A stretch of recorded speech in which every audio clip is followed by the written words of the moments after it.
જય સ્વામિનારાયણ, જય શ્રી કૃષ્ણ. મિત્રો, આ વિડીયોને પૂરો સાંભળજો અને પૂરો જોજો. બધા માટે પ્રેરણારૂપ છે. કોઈને મારાથી શું થાય, હું શું કરી, મારાથી ન થાય, હું નાનો છું, હું કેમ જવાબદારી સંભાળી શકું, આ એના માટે છે. અને ભગવાન છે ને, આવો કોઈના માટે ક્રૂર ન થાય. અને કદાચ જો ક્રૂર થાય ને, તો આ છોકરી છે ને એની જેવી દ્રઢ ઈચ્છા શક્તિ આપજો, મનોબળ આપજો અને એની જેવી હિંમત આપજો.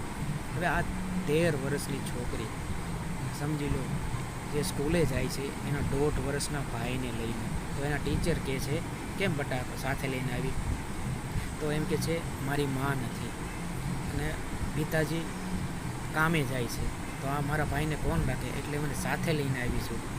વિચાર કરો, આમાંથી શું પ્રેરણા લે છો?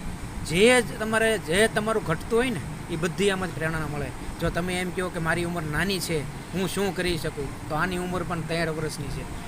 અને તમે એમ કહો કે હું 13 વર્ષમાં શું કરી શકું, મારાથી ન થાય, તો આ તમે જો એના ભાઈને ન લાવે તો એના પપ્પા કામે ન જાય તો એનો આર્થિક વિકાસ કેમ, ઘર કેમ ચાલે?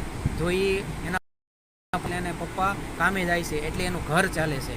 તમે એમ કહો છો કે મારા ભાઈની, હું નાની ઉંમરમાં મારો ભાઈની બધી જવાબદારી હોય તો ભણી કેમ શકું? આ તમે જો એના ભાઈને સાથે લઈને ભણે છે, એનું જે ગોલ છે એને ભણવાનો, એમ કે મારે ભણવું છે, એ તને પૂરું કરે છે. એટલે દ્રઢ ઈચ્છા શક્તિ, દ્રઢ મનોબળ રાખજો.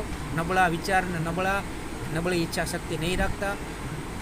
જે તમે છે ને, ભગવાન તમને એક વસ્તુ આપે છે ને ઓછું, તો એની સામે 10 વસ્તુ સારી આપે છે.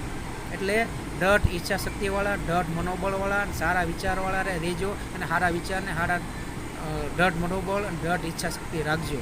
અને આ છે ને વિડીયો છે ને, હું પરેશભાઈ ગોસ્વામીને ધન્યવાદ કરું છું કે હું એને ફોલો કરું છું. આ એનામાંથી મેં વિડીયો જોયો અને મને લાગ્યું કે નહીં, પરેશભાઈ જે કીધું છે બનાવ્યો સારો છે, ને મને એમાંથી પ્રેરણા મળે વિડીયો બનાવવાની.